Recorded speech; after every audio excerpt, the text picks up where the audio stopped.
Siamo al Museo del Sale di Trapani, proprio nella punta estrema della Sicilia verso ovest, al tramonto del sole, nel giorno di ottobre.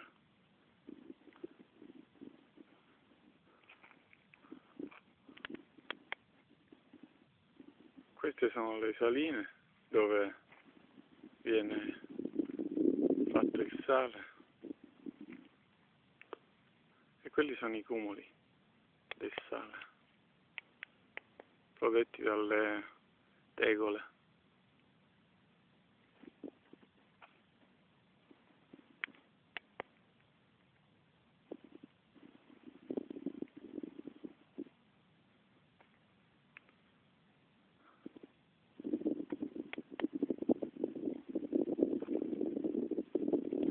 I siciliani hanno una grande risorsa nel sale marino che viene venduto invece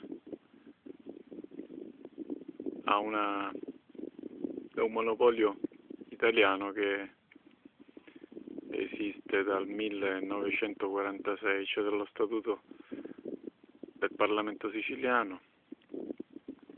L'Italia, per aggirare la proprietà assoluta del sale da parte della Sicilia, ha nazionalizzato il sale siciliano, che veniva infatti venduto nei tabacchini. In Italia veniva venduto insieme ai tabacchi, mentre solo in Sicilia era venduto libero, era venduto nei supermercati, in tutti gli alimentari.